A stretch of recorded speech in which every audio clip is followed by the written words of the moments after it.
What's good, family? Thank you for joining me for another episode of the MySpace Effect, Building Influence and Impact. I'm your host, Herschel M. Peters. Feeling good tonight. I got some pretty positive feedback on my last podcast talking about when love fails, leadership stories or lessons from divorce and broken covenant, different things in that aspect. I contemplated doing on a part 2 because I really want to move forward pertaining to the end of relationships, moving into the beginning of one. I'm kind of doing it, some would say backwards, but I feel like if you can learn a lot about the end of something, goes back to my other episode that I was dealing with, how the endings are better than the beginning. Then when you do start something new, you be so leaps and bounds ahead, the likelihood of it being better skyrockets, especially from a leadership capacity. So I'm going to do a part 2, when love fails, when you didn't want the divorce, because there's so many layers and broken covenants and different things like that. I'm going to share my personal story briefly so it can make sense how I can offer some things up from a leadership capacity. If it'll help others, which I believe it will, I don't mind putting myself out there because that's what life is all about. You go through to help others, and the cycle continues to help change lives. So I'm excited, and let's get to it. You love me now. So I got married a few years ago. And you said you always will. And I know because you showed me in the things that you do. And when I know you're looking at the screen like, oh, that nigga goes sharp. He was. It was nice, real nice. Some of y'all probably like, who in the world fumbled this Negro? Who fumbled all of this Herschel chocolate goodness? I'm just meddling. I'm just kidding. In me sharing, I don't want to really focus on my ex. One thing you'll learn in life is that some people in life are just characters in your story or you moving into your destiny. Their significance, apart from just being a mere character, is based on how they respond when it comes to your life personally. The lessons matter, but who they are is insignificant. It's irrelevant, especially at this point. Let's continue on. Oh, all I have needed, thy God's holy hands has always provided. So great is thy faithfulness, Lord, unto me. You can see we had Kathy Taylor. She sung. Some of this stuff folks ain't never seen. This is unreleased footage. You feel me? Unreleased footage. I really want to make this a lesson deal. I know some people want some more details. I'm sure it's juicy. My goodness, pause. But what I'm saying is that I really want to focus on the lessons. I just wasn't connected with somebody who was just 100% all in on the covenant between myself and God, myself and God, and it wasn't mutual. Which is why when the Bible talks about equally yoked, it's a matter of behavior. You want the same behavior. Personalities is one thing. Behavior is a totally different thing. You want that to be congruent, because that matters. The things that are entailed when it comes to covenant cannot come into fruition when you don't have both parties. I'm using both because God is handling his. When you have both parties, the man and the woman, they're not both locked in. You'll have some slippage. And then if you bring other things into that covenant, that perfect triangle, you create something that God never intended, and you have a problem. And so in my case, I dealt with a lot of broken trust. It was just hard to get things on the same page. When they were for a season, it was amazing. It was short-lived, but it was amazing. But I was so focused on what God had showed me. I just had tunnel vision. But then there was a time where, release it came, and ultimately I had to file for divorce and leave. And because of just constant broken trust and one unwilling to let go of their baggage and really trust and really, and not only let go of their baggage, but really buy into what they vowed to do. And that can be very painful. And that's really what it comes out to. I can get into a whole bunch of majoring in the minors, but my thing is I'm a root guy. So I like to get to the root of things. And ultimately, when it came to that, that was really tough. I dealt with infidelity, being cheated on, lied on, broken trust. The situation got so bad for me, I ended up in the hospital. My blood pressure was at stroke level. It was bad. It was. I mean, it was awful. And a lot of that had to do with when you don't want the divorce. I didn't want a divorce. I filed for divorce because I was serious about not being subjected to wrongness, but I didn't want a divorce because I wanted what God wanted. And I'm sure some out there can understand what I'm saying. Yeah. It's not so much as the individual than it is what you can see what God desires and you hold on to that. So it can be real painful when you see it and you know it's at hand, but then you have resistance and much more. That's really painful. Dealing with somebody who ultimately didn't care, didn't apologize, just went on about their business like, it's nothing. If anything, went on to try to prove that I was insignificant. Now, I'm chuckling about that because it can let you know how callous and cold people can be. And that was another reason why I went through what I went through in marriage, or why it was part of my journey to rid myself of some naivety. I can go on and on and on about my personal, but I really just want to kind of give a small backdrop just so one can understand how I know what I'm talking about and how I'm able to share and talk about this. Yeah, last week episode about when love fails, leadership lessons from divorce, and broken covenant. And it'll make sense to where I'm headed to now. I don't have enough time to go all the way back to all of that, but I want to really deal with the hidden layers of divorce. One of the first layers that I dealt with was guilt and shame, feeling like you failed God and others. That was rough because I take my life seriously in general. However, I really take it serious in the nature of making sure that it's evident that God is a part of, or I'm a part of his agenda and what he wants to do for my life. And when divorce happened, that was tough. I mean, it really, that level of embarrassment, guilt, shame, even the stigma of being divorced, it was tough. And I tell people, when you get married, whatever you're dealing with initially, it's only going to get on steroids. The closer you get to something, the more you feel it. If it's good, it's great. If it's some bad habits, bad things, you really going to feel it. And sometimes you would think people potential, but if they're not doing anything to tap into their potential, you set yourself up for failure. They have to be doing things to tap into their actual potential you see. But broken trust, lying, deception, manipulation, all of this stuff. If you got that involved in a relationship, when you get married, that stuff get on steroids. Oh my God. It does. If it's good things, good value, it's not all about bad, but whatever it may be, basically that's the point I'm making. Whatever it is that you're dealing with before you get married, it's going to get on steroids once you finally say I do. So if you got somebody that can't handle adversity or attacks, and people trying to undermine and just, whether it's spiritual attacks and people hating and mad, you get married, that stuff going to increase. And you're going to find yourself out on the island by yourself often. But guilt and shame was tough. And I felt like I failed God and others. And that was really hard to deal with by myself. It was really a unique situation.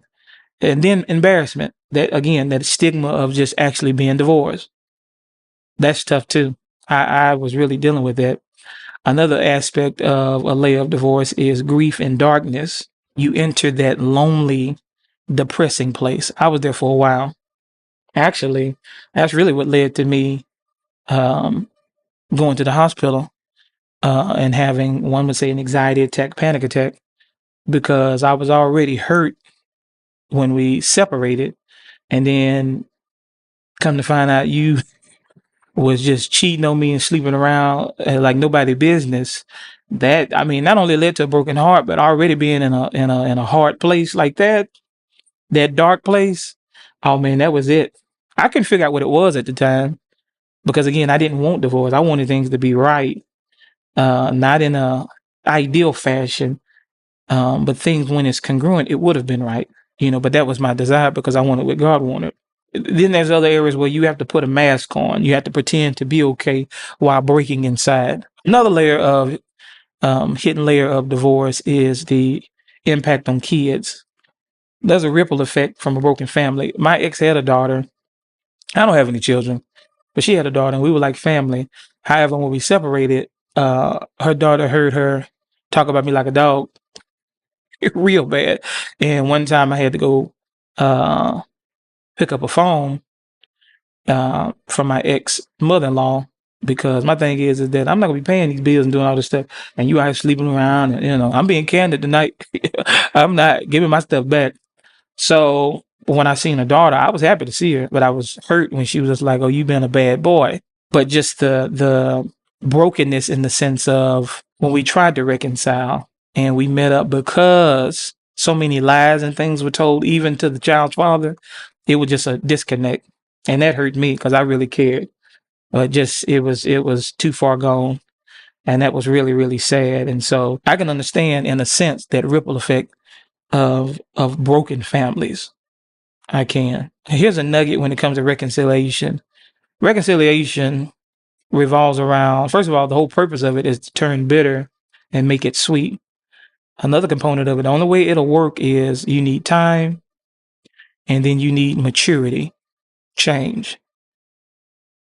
Sometimes if you mature quick enough, the time can be shortened. Emotional, mental fatigue, that's another hidden layer of divorce, the weight of trying to keep it together. That took a toll on me too. And then you have a financial burden that often wrecks stability. Divorce can do that. That financial burden, it can be really bad. Even when I tried to reconcile from separation financially, it was tough having to do all this stuff. Heck, all my money was gone because of mismanagement and stuff just not being right. But tell you something, when you get in a relationship with people, you got to make sure that y'all on the same page. Y'all on the same page and believe the same thing when it comes to financing. Because if you deal with somebody that's compulsive, that's immature, that lacks wisdom, that is, again, impulsive, that's not mature, that is able, you're going to have all kinds of problems. One of the last layers of divorce is confusion. That is trying to process why it happened and what it means. So I was transparent a little bit to give understanding of some hidden layers in a general sense. But I want to really deal with something we don't talk about enough about people who never really wanted the divorce. You have to ask yourself, what do you do when you did everything right? Not necessarily perfect, but you was honorable and integral. You kept your vows and then you still ended up abandoned. This is just not about marriage. This is covenant in general. And I want to come from a leadership capacity because sometimes leaders can feel the same way. You're loyal to a vision, team, or covenant, but still left behind. But when you look at it in this aspect, culture glamorizes divorces. They have parties, they have celebrations. However, at the same token, that's not everybody's story. There is a unseen, as I mentioned before, unseen reality that's full of shame, whispers, loneliness, and guilt. And when it comes to leadership, once you invest years in a team, an organization, only to be betrayed, abandoned, and forced out, that can be extremely heartbreaking. When it comes to a leadership standpoint, what are some of the hidden costs of unwanted separation? You have an emotional cost. Some of it is carrying guilt. You'll feel so bad, you be asking yourself, hey, what could I have done differently? Maybe it was me. I had those moments. I did. I'm like, well, I know I'm dealing with broken trust, lies, and all that. But however, maybe it's something I did to cause somebody to lie, right? But I'm telling you, when you're in the mix, you ain't think about all of that. You just feel so bad. And then you have a social cost that could be full of embarrassment, whispers, feeling misunderstood. I dealt with that too. People that believed me to be who I was, all of a sudden you switched because I got lied on. It's disappointing for people to take one side of a story and then flip. and go on. Obviously, that's needed because you get to see the real. It can be painful, even at a low place, but you can see the real. However, I think that's unfortunate to not have a conversation and get some understanding, clarity, not to be messy, but understanding when you actually care. There is a practical cost as well, a financial strain, a mental fatigue, as I shared earlier about children, family impact. Those things are very costly when it comes to separation. These things matter because people rarely see the weight that leaders carry behind closed doors, the tears, the stress, and the mask that they have to wear. That's some tough stuff. Oh, I'm talking to somebody. Yeah, that's some tough stuff. Even in the midst of that, what all this teaches us regarding covenant and commitment is that some people treat covenant like a contract. Easy to break. Easy to break. Not understanding the severity of it. Leaders and even believers who live by covenant hold a different standard. Loyalty, integrity, and sacrifice. That's why I was so heartbroken when I ended up leaving the church I was at with the pastor that had passed away, because loyalty, integrity, and sacrifice went out the door. He wasn't even in the grave good before all that was broken. And it really changed my perspective on some things regarding leadership and legacy. That was really tough. Some of the people that was in his face smiling and stuff, the same folks that betrayed him. I thought to myself, that don't make no darn sense. Couldn't believe that. That was really tough. And see, some of the lessons behind that is when you build anything worthwhile, whether it's marriage, business, ministry, or even a movement, you'll eventually be tested by broken trust. Yeah. There's a bigger picture in all of this. One has to remember that restoration is possible. And when you get in that wilderness where there's nobody but just seem like you, God, and perhaps facts, your faith in God and facts, that wilderness can really be a workshop. That lonely place can be a workshop. Even if you've been labeled as divorce or failure, you're not disqualified. You're not disqualified. Your worth isn't reduced by your wounds. And being broken doesn't cancel your future. If anything, sometimes it forges it. That can be really tough, but you need to hear that.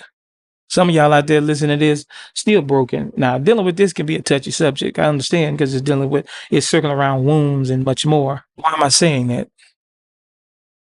Because number one, not all losses are chosen, but how you respond is. Yeah, these are some lessons I'm giving. Y'all need to write this down. This is some good stuff, huh? Yeah.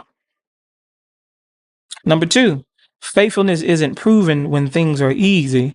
It's proven when someone walks away and you keep showing up. People may leave with part of your story, but they can't take your future. That's why I said earlier about some people in life are just characters to get you to where you need to be. Once you understand that, then that's a game changer. That's a game changer. The significance, the weight that they hold, it can be removed, and it can be made available for somebody that actually deserves it. Number four, titles, positions, or relationships may end, but purpose is unshakable. Never forget that. Purpose is unshakable. Yeah. And lastly, number 5, same God who restores lives restores leaders. Yeah. Yeah. So maybe your divorce just wasn't a spouse. It was a partnership, a friendship, or a leadership covenant that ended before you was ready. But here's the positive note on this. Some would say the good news. Your story doesn't end in the wilderness. It don't end in that dark place. Things will get better eventually. I tell people often, it's not circumstances that define you. It's what you do with them that merely defines you. Everything in life is about how one responds. That is responsibility. Ability is maturity, the ability to respond. How can I respond? That's where maturity is built. That's what betterment it comes from. The more you're able to have access to things in life. People may have walked away, but the author of your story is still writing. So don't lose hope. There's always hope. Let me tell you something. There's always hope in doing what you need to do in life. Your purpose, your calling, everything you need is in that. One of the greatest advice I've gotten when I was going through is to get to work, move into what you're called to do. Yes, you need some time to recover and be honest, have a level of self-awareness. But your purpose, there's always hope in that, and that can be very revigorating. That can be reviving, refreshing, renewing, and moving in that. Whether it's as a single mother, single father, leadership, whatever the case may be, there's always hope in doing what you're called to do in life, your life's purpose. Always hope in that. Always. Sometimes things can seem hopeless because people are not moving in their life's purpose. We have society now where many aren't functioning in their life's purpose. You backbiting, lying. It was never in God's plan for people to be like that. There's no hope in that. And when you have that broken trust and all of those things, that's not one's life's purpose. There's no hope in that. So remember, the label may say divorce, abandoned, or betrayed, but God still calls you. And your purpose is still intact. Don't forget that. Your purpose is still intact. Still intact. Thank you for rocking with me tonight. I went past my typical 10 minutes that I try to limit it to. But my thing is, if this hit home, be sure to share it with somebody who needs hope today. Leave a comment and don't forget to subscribe. And be sure to join me next week as we continue to talk about leadership, life, legacy in a real way. I really want you to remember, even in the midst of all of this, that your space matters. Your story matters. And your future is still in God's hand. Don't forget that. I'll see you on the next one. All right, peace.